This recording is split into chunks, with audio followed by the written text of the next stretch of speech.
پڑھتے ہیں رضیہ سلطانہ کے بارے میں، اور ان کی جو ٹائم لائن ہے وہ 1236 سے 1240 ہے کرائسٹ ایرا میں. اب after the death of Iltutmish, Razia Sultana his daughter succeeded him as the sole woman to rule over the Delhi سلطنت. اب ڈیلی سلطنت کی جو اگلی بادشاہ بنا وہ التمش کی اپنی ہی بیٹی تھی. ٹھیک ہے، ان کے ایک بیٹے بھی تھے رکن الدین فیروز، لیکن وہ اس قابل نہیں تھے کہ وہ بادشاہت کو سنبھالتے. تو ان کی جو بیٹی تھی نا التمش کی، وہی آگے وارث بنی اور انہوں نے ہی بادشاہت کا جو سہرا ہے نا وہ ان کے سر بندھا. اب رضیہ سلطانہ کون ہے؟ التمش کی بیٹی. التمش کون ہے؟ قطب الدین کے داماد. قطب الدین کون ہے؟ محمد غوری کے سلیب، جنرل، گورنر، اور پھر بعد میں ان کی وفات کے بعد رولر بھی بن گئے وہ انہیں اسی امپائر کے، یعنی سلیب ڈائنیسٹی کے. تو اس طرح اس چین کو آپ نے یاد رکھنا. اور محمد غوری کون ہے؟ وہ غیاث الدین غوری کے چھوٹے بھائی ہیں جو کہ افغانستان کے رولر تھے. تو میں نے آپ کو یہ ٹائم لائن بتائی ہے اسی وجہ سے. اور میں نے آپ کو جو ہے نا ایک چین دی ہوئی ہے، اس کو آپ نے سیکوینس کو فالو کرنا ہے، تو کبھی بھی آپ کو ان کے رشتے اور ان کے ڈیز اور ان کے وہ جو ڈیٹس ہیں وہ نہیں بھولیں گی. تو آپ کو یاد کرنا بہت آسان ہو جائے گا ہسٹری کو. ہر elder brother Ruknuddin Firoz prove to be an incompetent and lazy ruler. اگر دیکھا جائے تو التمش کے بیٹے کو بیٹھنا چاہیے تھا نا بادشاہ کے طور پر، لیکن جو رضیہ سلطانہ کا بڑا بھائی تھا، جو التمش کا بڑا بیٹا تھا، وہ اس قابل ہی نہیں تھا. اس کا نام تھا رکن الدین فیروز، اور وہ بہت لیزی تھا، اور اس کو وہی عیاشیاں جو بادشاہوں کی ہوتی ہیں، بادشاہوں کے بچوں کی بگڑی ہوئی نسلیں ہوتی ہیں، تو وہ اسی ٹائپ کا تھا. آن دا ایڈوائس آف 40 نوبلز، اب she ascended the throne. اب یہ وہی 40 نوبلز ہیں، وہی ان کے دربار کے 40 باعزت لوگ ہیں یا عمراء ہیں جنہوں نے اس کے اپنے باپ کو بھی، یعنی اس کے اپنے جو فادر ہیں التمش، اس کو بھی اپوائنٹ کیا تھا نا جب قطب الدین دنیا سے گئے تھے ایکسیڈنٹلی. تو انہی 40 نوبل کے ووٹ کے اوپر، انہوں نے ریکمنڈیشن کے اوپر اس کو آگے اسینڈڈ بنا دیا گیا، تھرون اس کے حوالے کر دیا گیا، اس کے سر پہ سجایا گیا جو تاج تھا. Razia Sultana was an energetic and strong ruler. اب اپنے بھائی کے as compared to his brother وہ بہت انرجیٹک تھی اور اسٹرانگ رولر تھی، بڑی باعمل اور بڑی رولز کو فالو کرنے والی. She was wise, just and very skilled military person. اب وہ بہت جو ہے رحم دل تھی، نیک تھی، سمجھدار تھیں، اور انصاف پسند تھیں، جسٹ تھیں، اور بہت ہی قابل قسم کی ملٹری پرسن تھیں. یعنی وہ فوج کی جو کمان ہے نا بڑے اچھے طریقے سے سنبھال سکتی تھیں.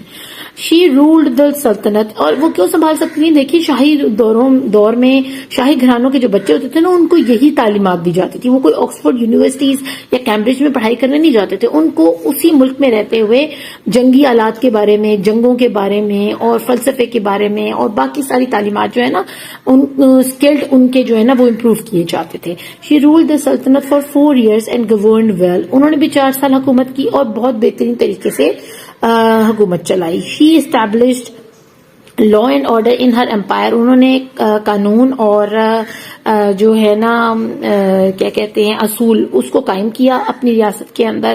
یعنی کسی کے ساتھ زیادتی نہیں ہوتی تھی، چوری چکاری نہیں ہوتی تھی، بڑے طریقے سے سارا جو ہے نا حکومت چل رہی تھی. And made attempts in improving the infrastructure of the country by digging wells, building roads and schools and encouraging trade. اب انہوں نے ایک اور جو بہترین کام کیا نا، وہ انفراسٹرکچر کو، جو تعمیرات ہیں اس ملک میں، اس کے اوپر زیادہ فوکس کیا. انہوں نے بہت سارے جو ہے نا کنویں کھدوائے تاکہ لوگوں کو پانی کی رسائی آسانی ہو سکے. جو لوگ 1 میل یا 2 میل دور جا کر پانی بھرا کرتے تھے، اب ان کے گھر کے نزدیک، جس طرح ہم یہاں پہ ٹیوبلز ہمارے نزدیک جو واٹر فلٹریشن پلانٹ سے لگا دیے حکومت نے، اس طرح انہوں نے بھی اس دور کے مطابق وہاں کنویں کھدوا دیے لوگوں کی آسانی کے لیے. اس کے علاوہ راستے، پکی سڑکیں بنائیں، اس کے علاوہ اسکول تعمیر کروائے، اور تجارت کو جو ہے نا فروغ دیا کافی زیادہ. ایک ملک سے دوسرے ملک یا ایک شہر سے دوسرے شہر تجارت کو پروان چڑھایا. The courtiers did not approve of a woman leading kingdom. اب ان کے جو کورٹیز تھے نا، یعنی ان کے دربار میں بیٹھنے والے جو باقی لوگ تھے، ان کو بڑی جیلسی ہوتی تھی کہ یہ کیا بات ہے جی، عورت ہمارے پہ حکم چلا رہی ہے، ہم عورت کی بات نہیں سنیں گے. اور عورت حکومت کیسے چلا سکتی ہے؟ اتنی بڑی ریاست کو عورت چلا رہی ہے، ہم نے چوڑیاں پہنی رکھی ہیں. جس طرح کہ آپ کو پتا ہے کہ جس طرح تھنکنگ ہوتی ہے مین کائنڈ کی جو ہے نا، جس طرح مین جو ہے نا رول کرنا چاہتے ہیں، ہر چیز کے اوپر مردانگی دکھانا چاہتے ہیں. تو وہ کہتے تھے جی ہمیں نہیں قبول کہ ہم عورت کا حکم سنیں. They criticized her decision to remove the wheel and did not approve of her riding elephants and horses. اب ان کو ایک اور بھی اعتراض تھا کہ وہ دوپٹہ نہیں لیتی. انہوں نے دوپٹہ کیوں اتارا ہوا ہے؟ ٹھیک ہے، چادر کیوں نہیں لیتی ہیں؟ دیکھا جائے تو ویسے اسلامی ریاست میں یہ اچھی بات تھی کہ ان کو دوپٹہ لینا چاہیے تھا یا اپنے آپ کو کور کرنا چاہیے تھا. اور دوسری جو ان کو تکلیف تھی نا وہ یہ تھی کہ وہ گھوڑا کیوں چلاتی ہیں، رائڈنگ کیوں کرتی ہیں، اور ہاتھیوں پہ کیوں بیٹھ کے ان کو رائڈ کرتی ہیں. تو یہ بہت آکورڈ سمجھا جاتا تھا. جیسے آج کے دور میں اب لوگوں کو سمجھ آئی ہے، بچیاں اسکوٹیز چلا رہی ہیں، بائکس چلا رہی ہیں، گاڑیاں چلا رہی ہیں، لیکن پہلے الاؤ نہیں کرتے تھے. پیرنٹس خود اچھا نہیں سمجھتے کہ لوگ ہماری بچی باہر نکلے گی گاڑی چلائے گی، ہماری بچی سائیکل چلائے گی، ہماری بچی جو ہے بائکس یا اسکوٹیز چلائے گی، لوگ کیا کہیں گے، ان کو شرم نہیں آتی. تو اس ٹائپ کا نا انہوں نے بھی سوچ رکھا تھا. حالانکہ دیکھیں تو یہ اسکل ہے ایک طرح کا. It was due to court intrigues and conspiracies against her. اب دیکھیں انٹریگیوز بھی کانسپریسیز کا ہی سنمن ہے، سیم ان کے میننگز ہیں. آپ انٹریگیوز بھی بول سکتے ہیں، یعنی آپس میں چہمگوئیاں ہو رہی تھیں، کانا پوسی جس کو کہتی ہیں، سرگوشی آپس میں جو بندے کہتے ہیں نا کہ یار یہ کیا ہے، اس طرح ہو رہا تھا. اور سازشیں کی جا رہی تھیں اندر ہی، کورٹ کے اندر ہی، اس دربار کے اندر ہی. تو she was eventually captured and was killed by a band of jats along with her husband. اب کیا ہوا کہ ان کو مروا دیا گیا.